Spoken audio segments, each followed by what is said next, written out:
काल पंचमी होती, दिवाळीसारखा सण आहे. आम्ही पंचमीला शहर राष्ट्रवादीचे पदाधिकारी व ग्रामीणचे पदाधिकारी यांना एकत्र या ठिकाणी आम्ही दिवाळी मिलनानिमित्त बोलावलं होतं. त्यामध्ये आमच्या महिला भगिनी अर्ध्या होत्या, अर्ध्या आम्ही पदाधिकारी होतो. त्या ठिकाणी सिंगर आम्ही ठेवला होता. सर्वांनी ज्यांना ज्यांना गाणे येते त्यांनी आपले गाणे परफॉर्म केले, ज्यांना कॉमेडी करतात त्यांनी कॉमेडी परफॉर्म केली, काही लोकांनी डान्स केला. आम्ही सुद्धा महिला भगिनींसोबत त्यांनी डान्स केला तर आम्हाला ओढलं तर आम्ही सुद्धा त्यांच्यासोबत डान्स केला. यामध्ये आमची मला नवीन कळलं, आमची महिला अध्यक्षांनी सांगितलं की ही कार्यकर्ती जी आहे ती लावणी सम्राट आहे. तर मी म्हटलं लावणी सम्राट आहे तुम्ही सुद्धा आम्हाला परफॉर्म करून दाखवा. तर त्यांनी लावणी परफॉर्म केली. आमच्या परिवारामध्ये बसून जर आम्ही ह्या महाराष्ट्राची संस्कृती आहे ते लावणी सम्राट पदाधिकारी असल्या मला माहीत पडल्याबरोबर म्हटलं आम्ही परफॉर्म करा तुम्ही, त्यात मला असं काहीच चुकीचं वाटत नाही. त्यामध्ये पाहणाऱ्यांचा दोष आहे त्यांनी ज्या पद्धतीने व्हायरल केलेला आहे. यामध्ये त्यांनाही जेंट्स बाहेरचं कोणीच नव्हतं ना, पारिवारिक आमचा कार्यक्रम.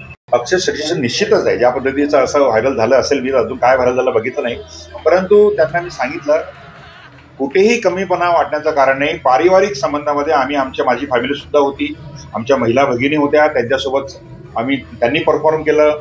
ज्यांचे जे आर्ट आहे, काही सिंगर होत्या, काही महिला त्यांनी गाणे म्हटले त्या ठिकाणी, काही डान्स केला महिलांनी, काही लोकांचा आम्ही सत्कार केला, त्या महिलांचाही सत्कार केला. म्हणजे ज्यांनी चांगले परफॉर्म केले त्यांचा आम्ही आमच्या परिवारामध्ये सत्कार केला, त्यांचा आनंद घेतला. बाहेरचं कोणीही नव्हतं, लावणीचं काही संबंध नाही, पण ती लावणी सम्राट असल्यामुळे आम्ही म्हटलं परफॉर्म करा. मी स्वतः म्हटलं तुम्ही परफॉर्म करा. त्यामध्ये चुकीचं असं काहीच झालं नाही असं मला वाटतंय.